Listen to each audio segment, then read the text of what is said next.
দালি হল, চেনি হল, নিমখ হল, চাউল হল, এতিয়া কি লাগিব আৰু? কি লাগিব? কি লাগিব?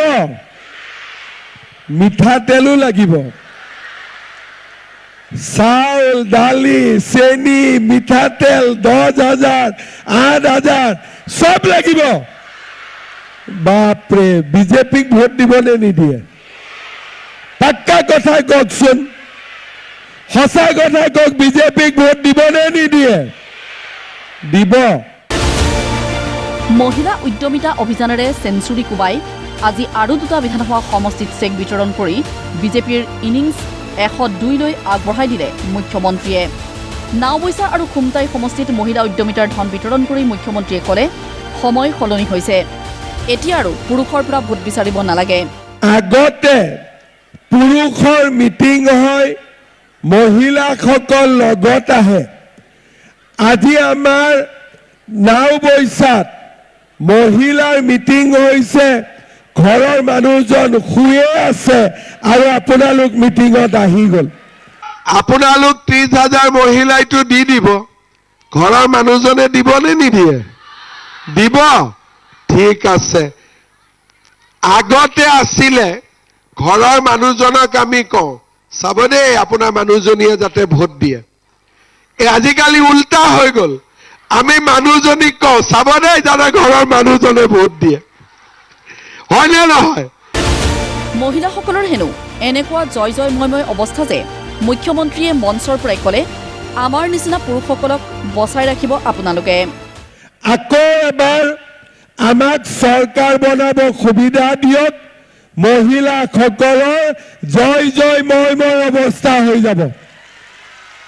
কৰিব লাগিব নে নালাগিব? পিছে যেতিয়া জয় জয় ময় হ'ব, আমাৰ পুৰুষবিলাককো বচাই ৰাখিব আপোনালোকে।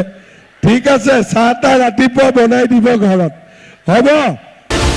ফেব্ৰুৱাৰীত উপহাৰ দিব 8,000কৈ টকা, এপ্ৰিলতো কিবা এটা দিয়াৰ মন। আৰু এটা মই মনত এনেও ভাবি আছো যে এপ্ৰিল মাহত বিহু আহিব, আপোনালোকক সেই দিনাখন কিবা আৰু দিব পাৰোঁ নেকি, মই অলপ চেষ্টা কৰি লওঁ। ঠিক আছে? এতিয়া আপোনালোকে মোক কওক, মইতো প্ৰথম মুখ্যমন্ত্ৰী হৈছোঁ, আগততো বহুত মুখ্যমন্ত্ৰী আছিলে। কংগ্ৰেছৰ দিনত কোনে কোনে অৰুণোদয় পাইছিলে, হাত দাঙকচোন। মহিলা উদ্যমিতাৰ সভা মানেই মহিলাসকলৰ টোপনি ক্ষতি। মুখ্যমন্ত্ৰীৰো বোলে আমনি লগা নাই। এইখনে এনেকুৱা সভা, যদি 11 বজাত সভা দিওঁ, ৰাতিপুৱা 5টা বজাতে মহিলাসকল আহে, আৰু 1টা বজাত যদি মিটিং দিওঁ, ৰাতিপুৱা 9টা বজাতে মহিলাসকল আহে, আৰু ৰাতি নুশুৱেই। আগদিনাখনৰ পৰাই মোবাইলত কথা পাতি থাকে, কালি কি পিন্ধি যাম, কি ড্ৰেছ হ'ব, গৈ পেলাই ক'ত চিট পাম, আৰু কিছুমানে চিটটো পিছফালে পাম বুলি আগতে আহে ৰাতিপুৱা। এইখন মিটিঙত আমনি নালাগে, কাৰণ মহিলাসকলো হাঁহি থাকে, আমিও হাঁহি থাকোঁ, ধুনীয়াকৈ মিটিংখন হৈ যায়। মই মিটিঙৰ পিছত সোধো যে মই কিমান দেৰি ক'লো, কোনোবাই কয় দাদা 40 মিনিট ক'লে, 50 মিনিট ক'লে, কেতিয়ানো পাৰ হৈ যায় মই নিজেও গম নাপাওঁ। চেকখন নিগনিয়ে খালেও খাওক, কিন্তু ঘৰলৈ নিব। সিদিনাখন এগৰাকী মহিলাক পালো, চেকখন বেংকত দিয়াই নাই, টেবুলৰ ওপৰতে ধুনীয়াকৈ সজাই ৰাখি থৈ দিছে। তাৰপিছত নিগনিয়ে চেকখন খাই গ'ল। মহিলাগৰাকী কান্দি কান্দি তত নাই।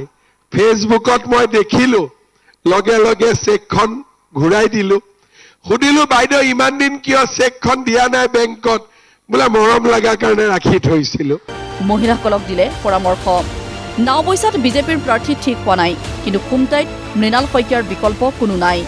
গতিকে ভোট দিয়ক মৃণাল শইকীয়াক। মাৰ্চৰ শেষত বা এপ্ৰিল মাহত যেতিয়া ইলেকশ্যন হ'ব, আমি বিজেপিক আকৌ এবাৰ চৰকাৰ বনাব সুবিধা দিব লাগিব। আৰু খুমটাই সমষ্টিৰ পৰা মৃণাল শইকীয়াক আমি আৰু এবাৰ বিধায়ক বনাব লাগিব। ব্যুৰো ৰিপৰ্ট, প্ৰতিদিন টাইম।